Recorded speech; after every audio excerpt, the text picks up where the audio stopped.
But the FBI says that they now have a couple of agents on the scene, but for now the NYPD is still the lead in this. Dr. Manny Alvarez, maybe you can help me with this, having worked at many hospitals yourself, and you're a recognizable figure. I mean, doctors tend to be among fellow doctors and those who work with them, no matter how crowded or busy the hospital.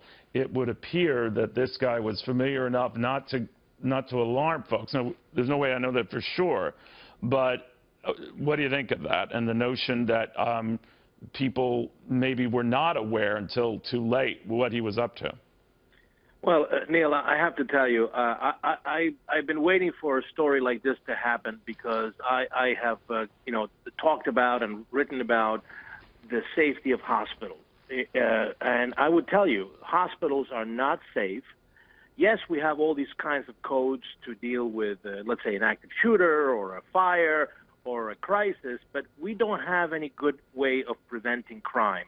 And hospitals right now, all over the country, especially in New York City, they're really very disorganized in preventing somebody from walking in with a gun, trying to commit a crime. And this is something that, this is a wake-up call. And I hope that the mayor of New York and the leaders of the city of New York look at this and say, are we doing a good job in monitoring the prevention of crime in our hospitals? Because this is a perfect example. As far as the doctor is concerned, we also have to realize we have a mental crisis right now in a lot of healthcare professionals.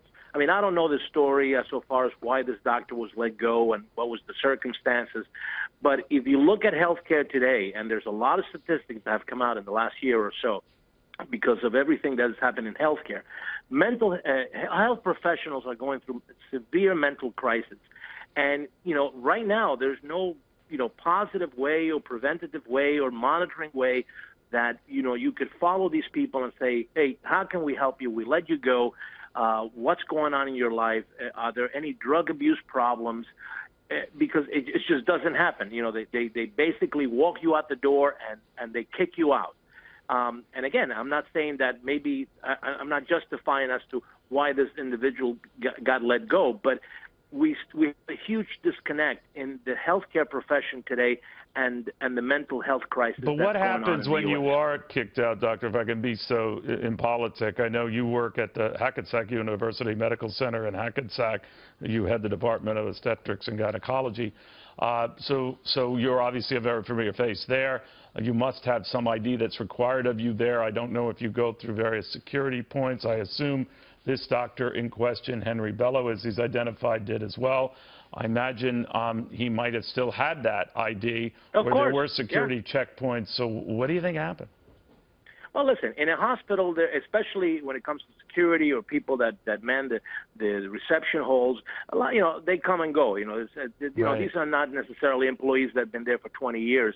And therefore, if a doctor walks in and he has the attitude and he calls himself a doctor and even if he has an all ID, because hospitals need to, sometimes we change the ID every 2 years or every 3 years, and yes, we now have more electronics kind of monitoring to get inside doors, but a lot of hospitals don't do that. They but just in have other words, if someone ID. is fired, doctor, do they do what they do in a lot of other commercial enterprises and post their ID at various security points? So those working there, the security guards working there know, or this guy comes in, don't let him in.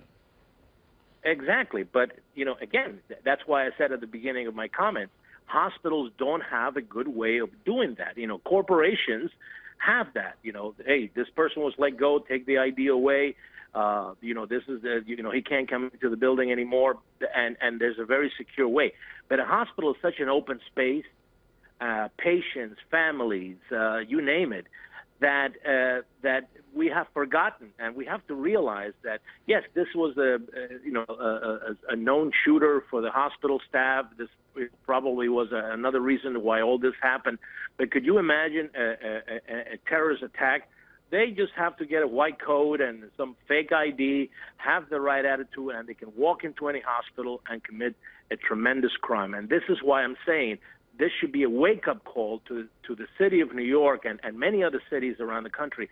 We have to look at the safety of our hospitals because things like this could happen. All right. Doctor, thank you very, very much.